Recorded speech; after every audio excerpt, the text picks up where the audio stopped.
जय माता जी दोस्तों। मैं हूँ अर्चना तिवारी। स्वागत है हमारे चैनल ज्ञान की बात विद अर्चना चिंतामणि में आप सभी लोगों का। दोस्तों, आज की वीडियो में आप देखेंगे और जानेंगे भी कि अक्षय तृतीया में कौन-कौन से शुभ योग बन रहे हैं।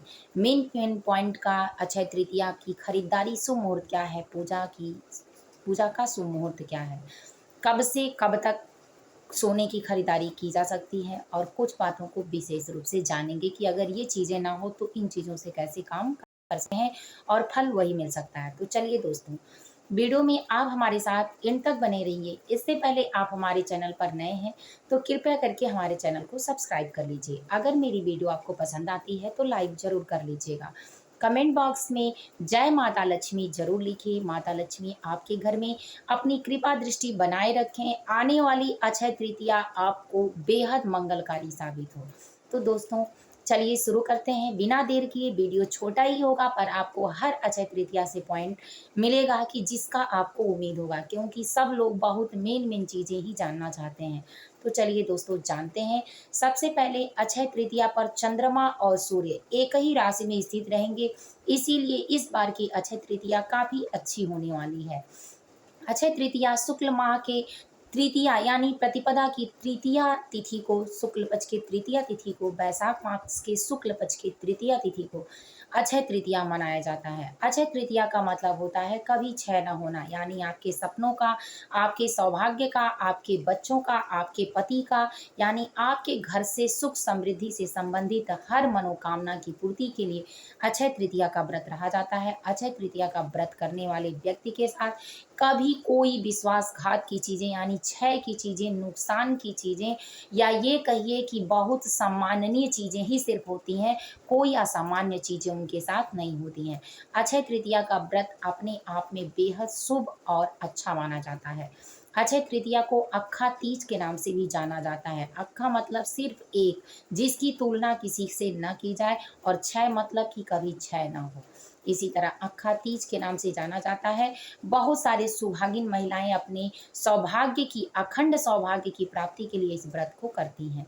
तो दोस्तों, चंद्रमा और सूर्य को एक जगह स्थिर होने के कारण अक्षय तृतीया का शुभ मुहूर्त बेहद अच्छा बन रहा है, शुभ योग भी बन रहा है। चलिए जानते हैं। चंद्रमा को वृषभ राशि में रहने के कारण इस बार अक्षय योग, गज केसरी योग, यानी चंद्रमा को वृषभ राशि में जाने के कारण गज केसरी योग बन रहा है। दिन बुधवार पड़ रहा है।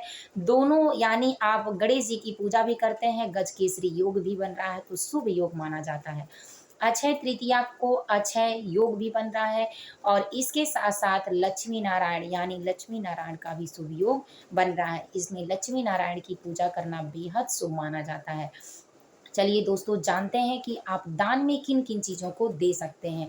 अभी तक आपने सिर्फ विशेष चीज़ों को सुनी है, लेकिन अब जानेंगे कि दान में आपको छोटी छोटी चीज़ें, जिस पे आपकी ध्यान नहीं पड़ता है आपका, वो चीज़ें भी आप किस तरह से दे सकते हैं और क्या क्या लाभ होने वाला है।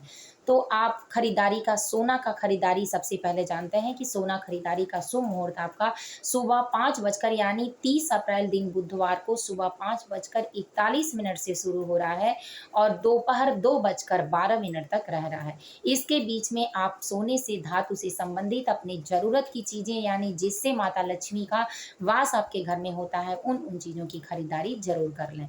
अब दोस्तों, चलिए जानते हैं कि आपको किन किन चीज़ों का दान देना है और किन चीज़ों को सोने की जगह पर आप खरीद सकते हैं।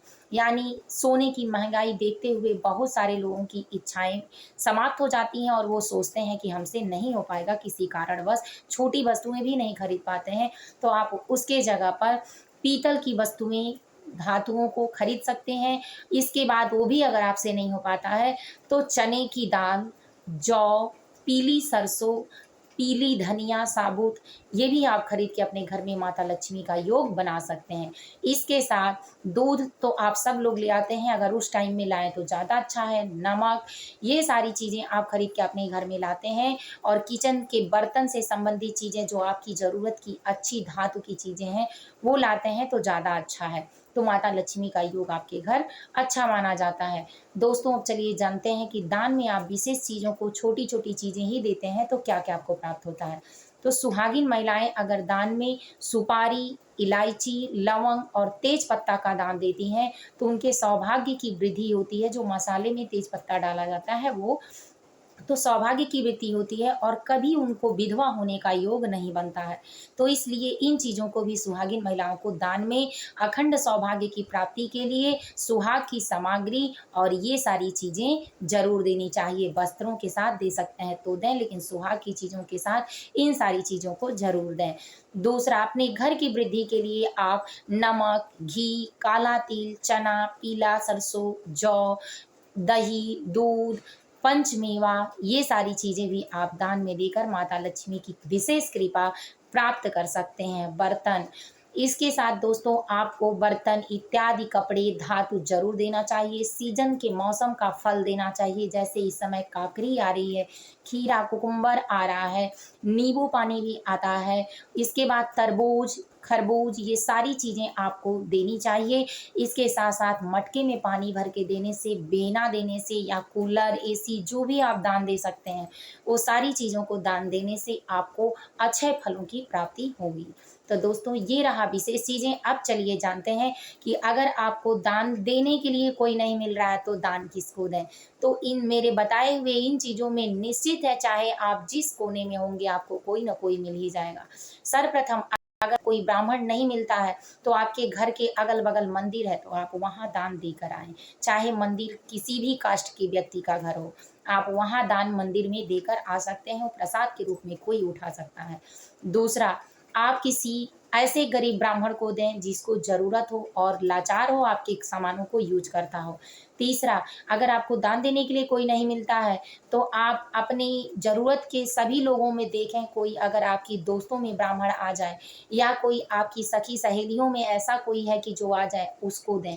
अगर इसमें नहीं मिल रहा है तो आप चाहे जिस बिरादरी के जात के हों अपने नंद को दें, वो भी नहीं मिलती हैं तब अपने सास को दे सकती हैं।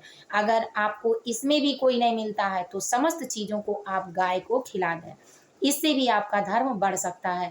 दोस्तों अगर इससे भी नहीं होता है तो किसी अच्छी जगह पे आप दान ट्रस्ट वाला होता है, उसमें अपने मोबाइल के माध्यम से बहुत सारे ट्रस्ट इस समय एनजीओ वगैरह चल रहे हैं, मंदिर में पूजा पाठ चल रहे हैं, मंदिर का बनवाने के लिए चल रहा है, उसमें भी आप दान कर सकते हैं। इस तरह महापुण्यों की प्राप्ति कर सकते हैं। तो दोस्तों वीडियो पसंद आई हो तो लाइक कर लें, चैनल को सब्सक्राइब कर लें। फिर मिलूँगी एक नए वीडियो में नए ज्ञान के साथ, तब तक वीडियो यहीं एंड करती हूँ। कोशिश करूँगी कि मैं अक्षय तृतीया के दिन अपनी पूजा की लाइव आपको दिखा सकूँ। दोस्तों आप ज़रूर इंतज़ार करिएगा, नहीं ज़्यादा देर, थोड़ी ही देर सही लेकिन मैं हो सकता है लाइव ज़रूर आऊँ। तो माता लक्ष्मी की कृपा आपके घर में बनी रहे, भगवान विष्णु की कृपा बनी रहे, आपके बच्चे स्वस्थ रहें, आपकी मनोकामनाएँ पूर्ण रहे। दोस्तों वीडियो को यहीं एंड करती हूँ, फिर मिलूँगी एक नए ज्ञान के साथ नए वीडियो में। तब तक जय माता जी, हर हर महादेव। स्वस्थ रहिए, मस्त रहिए अपने-अपने घरों में।